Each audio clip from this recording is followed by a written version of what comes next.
The howling wind cut across the Wyoming frontier like a banshee's wail as Lucas Irwin huddled deeper into his sheepskin coat, squinting against the blinding snow that had descended without warning on that brutal December afternoon in 1878. Something dark against the pristine white caught his eye, something that didn't belong in this desolate landscape 30 miles from the nearest town. "Whoa there, Rusty!" Lucas pulled back on the reins of his chestnut quarter horse, who snorted in protest against the biting cold. The shape ahead was no fallen tree branch or rock outcropping. It was human. Lucas dismounted, his boots crunching through the crusty top layer of snow as he approached the half-buried form. His heart hammered against his ribs when he brushed away the powdery snow to reveal a woman's face pale as porcelain, lips tinged blue, long eyelashes frosted with ice crystals. "Miss," he called, pulling off his glove to press 2 fingers against her neck, a pulse faint but steady. "Thank the Lord," he muttered. She was dressed far too lightly for the Wyoming winter, a woolen traveling dress with a thin coat, no proper gloves or hat. Her dark hair had come loose from its pins, fanning out beneath her like spilled ink on parchment. Lucas didn't waste time wondering what had brought her out here. Explanations could wait. Survival couldn't. With practiced efficiency, Lucas wrapped his spare blanket around her still form and hoisted her onto Rusty's back before mounting behind her. He cradled her against his chest, one arm securing her while the other held the reins. "Home, Rusty." "Fast as you can," he urged, and the loyal horse plunged forward through the drifts, heading for the cabin that sat nestled in a protective grove of pines 2 miles ahead. The blizzard intensified as Lucas guided Rusty up the familiar trail to his homestead. By the time the cabin came into view, snow had accumulated on his hat and shoulders, and the woman in his arms remained unnervingly still. The cabin was modest but sturdy, built by Lucas's own hands over the course of 2 summers after he'd claimed the land 5 years earlier. Lucas dismounted awkwardly, carefully lowering the woman from the saddle. He kicked open his cabin door and carried her inside, placing her gently on his bed before hurrying back to stable Rusty in the lean-to shelter attached to the cabin. When he returned, Lucas stoked the embers in his fireplace, adding kindling and logs until a roaring fire cast flickering light throughout the single-room cabin. He approached the bed, studying the woman's face in the warm glow. She couldn't be much older than 25, with delicate features and dark lashes that contrasted sharply against her pale skin. "Miss," he tried again, tapping her cheek gently. "Can you hear me?" No response. Her skin felt like ice beneath his fingers. Lucas knew enough about surviving Wyoming winters to recognize the dangers of severe cold. Without hesitation, he began removing her wet clothing, replacing it with his own spare flannel shirt and wool socks. He tucked the quilts around her and placed heated rocks wrapped in cloth at her feet and near her hands. "Come on now," he urged softly. "Don't you go dying in my bed." Hours passed as Lucas kept vigil, periodically checking her pulse and replacing the cooled stones with freshly heated ones. Outside, the blizzard raged on, rattling the shutters and howling down the chimney. Lucas sat in his handmade chair beside the bed, alternating between watching the mysterious woman and whittling a piece of pine to keep his hands busy. It was well past midnight when she finally stirred, a small moan escaping her lips as her eyelids fluttered. Lucas set aside his carving and leaned forward. "That's it," he encouraged. "Come on back now." Her eyes opened rich brown like freshly tilled earth and immediately widened with fear as she took in her unfamiliar surroundings. "Where am I?" she gasped, attempting to sit up before wincing in pain. "Who are you?" "Name's Lucas Irwin," he said, keeping his voice gentle. "You're at my homestead about 30 miles northeast of Laramie. Found you half frozen in the snow. Blizzard's got us trapped for now, but you're safe here." The woman clutched the quilt to her chest, her gaze darting around the cabin before settling back on Lucas. He could see her taking his measure, assessing whether he represented safety or a new kind of danger. "I'm Catherine," she finally offered. "Catherine Zimmerman. Pleased to meet you, Miss Zimmerman, though I wish it were under better circumstances." Lucas rose and moved to the stove. "Think you could manage some broth? Need to warm you from the inside now." Catherine nodded cautiously, her eyes never leaving him as he ladled steaming broth from the pot he'd kept simmering into a tin cup. He approached slowly and handed it to her, making sure their fingers didn't touch. "Thank you," she murmured, taking a careful sip. "For saving my life." Lucas nodded, settling back into his chair. "Mind telling me what brought a lady like yourself out into that kind of weather alone?" Catherine's hands trembled slightly around the cup. "I was traveling on the stagecoach from Denver. We were attacked by robbers about 5 miles back. The driver was shot, the horses spooked, and the coach overturned. I was thrown clear, but the others." Her voice broke. "The bandits took everything of value and left. I tried to follow the road, but the snow came so suddenly, I must have wandered off course." Lucas's jaw tightened. "Road agents, they've been growing bolder lately." He paused. "I'll ride out when the storm breaks, see if there are other survivors." "It would be too late," Catherine said softly. "It happened yesterday morning." "You've been out in the cold that long?" Lucas asked incredulously. She nodded, tears welling in her eyes. "I found shelter under a rock outcropping for the night, but when I tried to continue today, the snow, I don't remember much after that." "You're lucky to be alive," Lucas said simply. "I know." Catherine looked down at her borrowed clothing. "Did you?" "Had to get you out of those wet things," Lucas replied, his cheeks coloring slightly. "Didn't look more than necessary, my word on that. I've got sisters, I know about modesty." A ghost of a smile touched Catherine's lips. "I believe you, Mr. Irwin, and I'd rather be embarrassed than dead." "Lucas," he corrected. "Mr. Irwin was my father."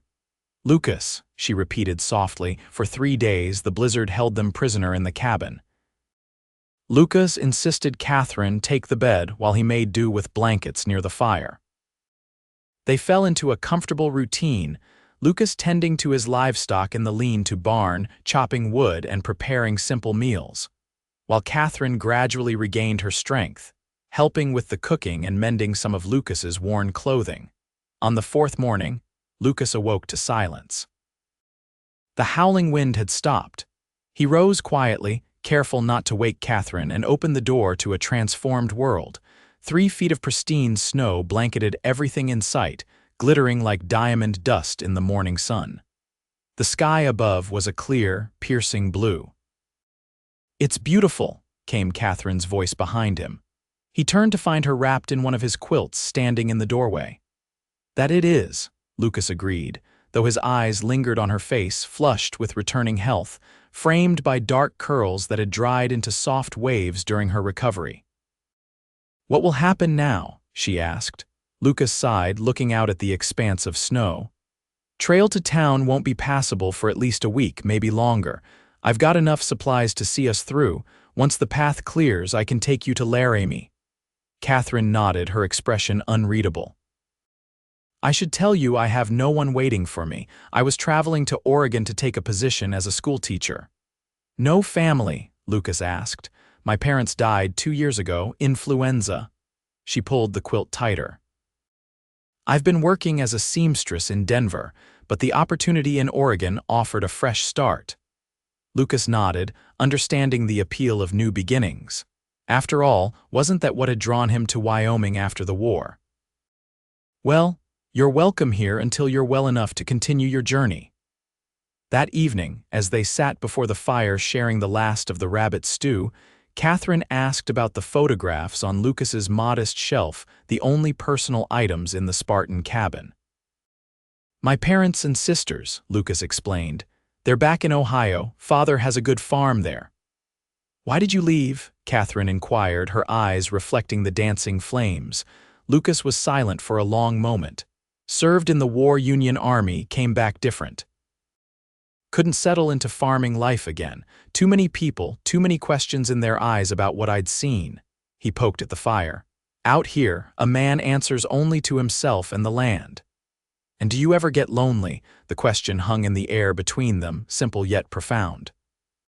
"Sometimes," Lucas admitted, but I've got Rusty and the mountains for company." He glanced at her. "What about you? Oregon's a long way from Denver." Catherine's smile held a touch of sadness. "I suppose I'm running too in my way. After my parents died, there wasn't much holding me to Denver except memories." She traced the rim of her tin cup with one finger. "I've always wanted to teach. Children don't look at you with pity or judgment, they just want to learn." As the days passed, the snow began to melt under the winter sun, revealing patches of the earth beneath. Lucas and Catherine fell into an easy companionship. He showed her how to set rabbit snares, and she taught him to make proper dumplings for his stew.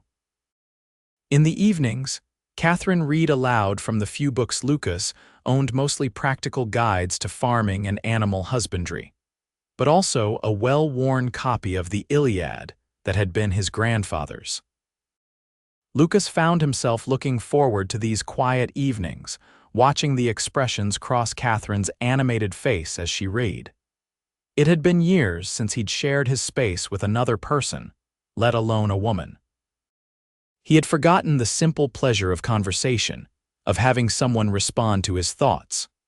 One afternoon, about 2 weeks after Catherine's arrival, Lucas was repairing a broken chair leg when he heard her cry out from outside.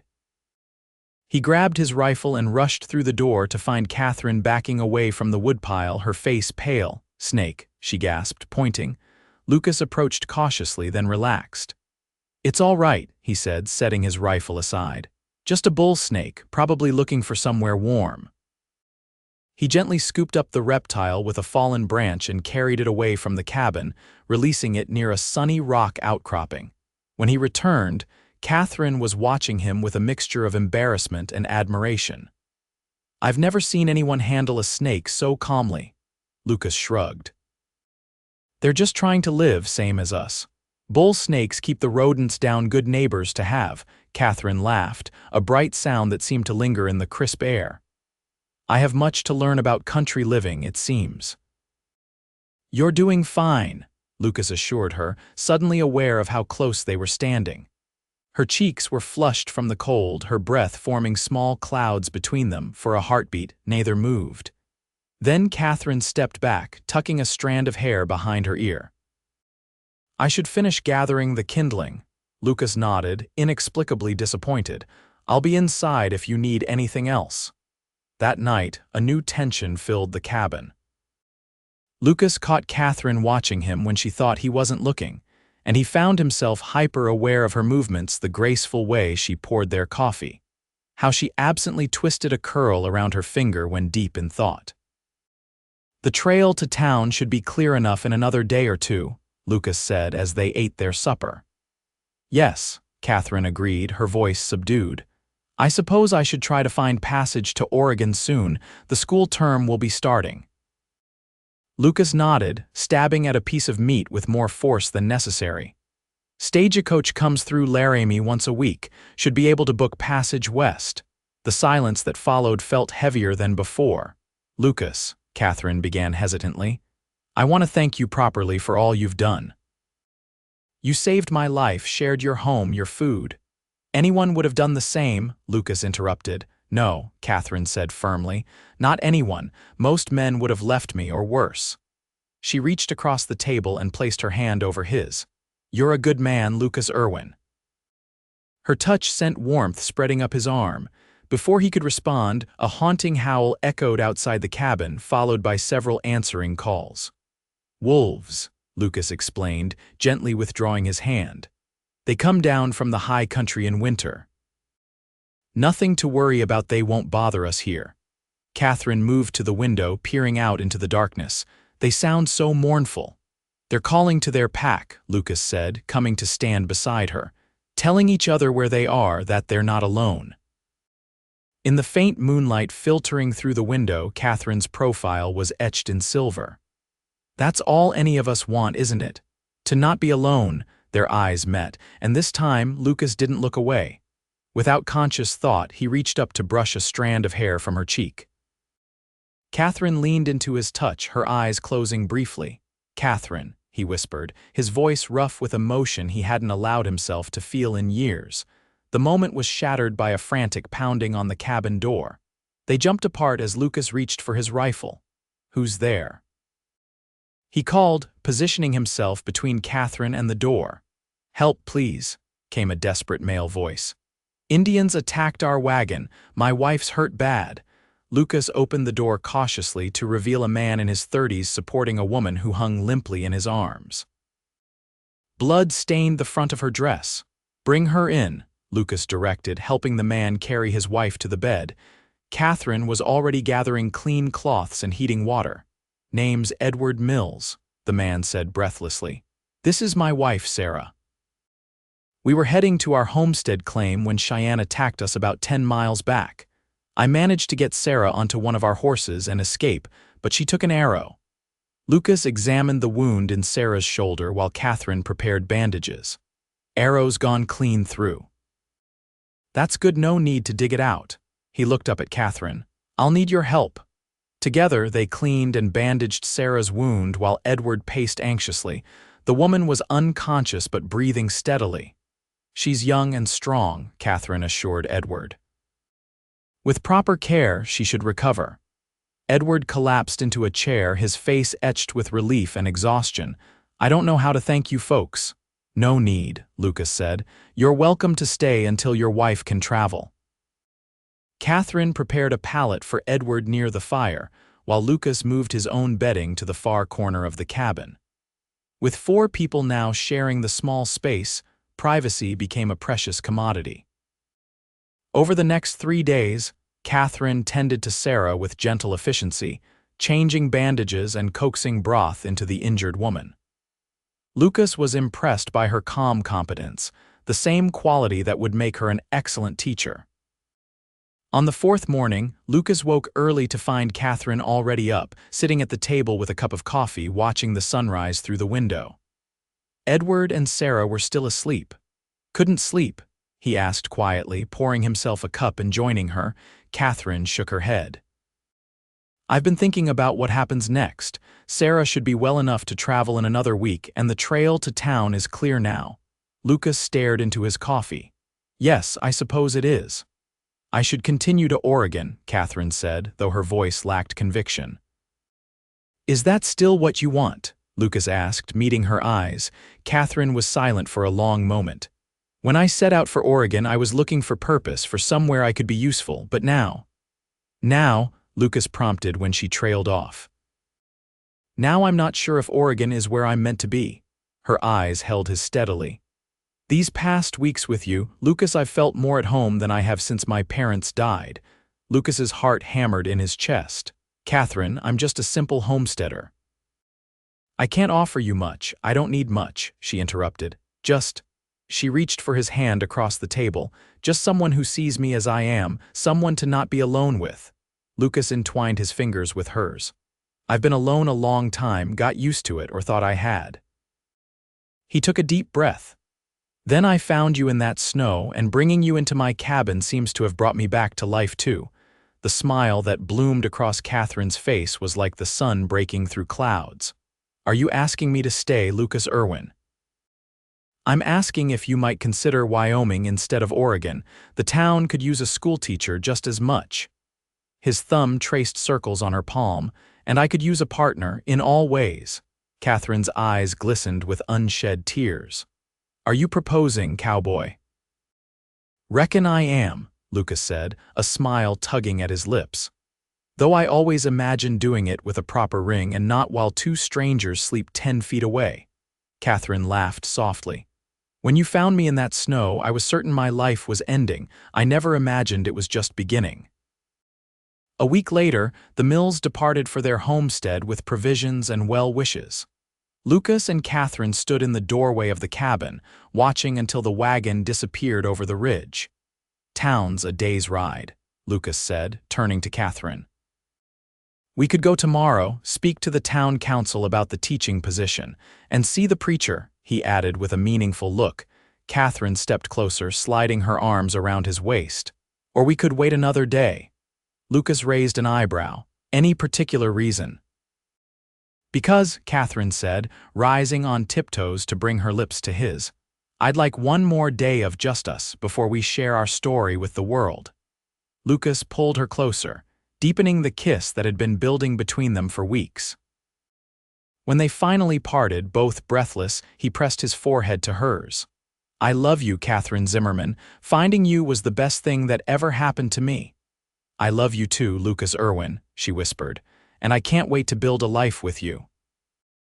Spring came early that year, melting the last of the snow and bringing a riot of wildflowers to the meadows surrounding Lucas's homestead. By then, the cabin had undergone a transformation. Curtains hung in the windows.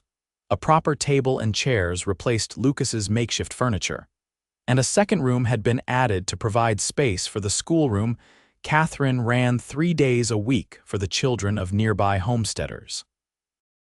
On warm evenings, Lucas and Catherine, now Irwin, would sit on the porch he had built for her, watching the sunset paint the distant mountains in shades of pink and gold. Sometimes they would speak of the future of children they hoped to have, of expanding the homestead, of the community growing around them. Other times they simply sat in comfortable silence, Catherine's head resting on Lucas's shoulder, content in the knowledge that neither of them was alone anymore. Word of their unusual meeting spread throughout the territory, becoming something of a local legend. The snowbound bride, people called Catherine, though she and Lucas would laugh at the embellishments that crept into the retelling. 5 years later, on a December evening much like the one when Lucas had found Catherine in the snow, they stood in their doorway watching their 3-year-old son Thomas chase snowflakes in the yard, his squeals of delight carrying on the crisp air. "He's going to catch cold," Catherine fretted, though she made no move to call him in just yet. Lucas wrapped an arm around her expanding waistline where their second child grew. "He's hardy like his mother." Catherine turned in his embrace. "Do you ever think about how differently our lives might have turned out if you hadn't decided to check your trap line that day, if you'd taken a different trail?" "I don't believe that was chance," Lucas said solemnly. "Some things are meant to be, Catherine." "You buried in that snow, me finding you, that was providence." Catherine kissed him softly. "Either way, I'm grateful, for the storm that brought me to you and for every day since." Lucas called to Thomas, who came running, red-cheeked and snow-covered. As the family retreated into the warmth of their home, Lucas caught a glimpse of 2 wolves at the edge of the trees, their howls no longer sounding mournful to his ears, but like a celebration of connection in the vast wilderness they all called home. That night, as Catherine slept beside him, Lucas found himself reflecting on the journey that had brought them here. From a solitary man who spoke more to his horse than to people, to a husband, father, and respected member of the growing community. All because he had followed an instinct to investigate something out of place in the snow, in the quiet darkness. Lucas whispered a prayer of thanks for the blizzard that had changed the course of his life, bringing warmth and love to a cabin and a heart that had been cold for far too long.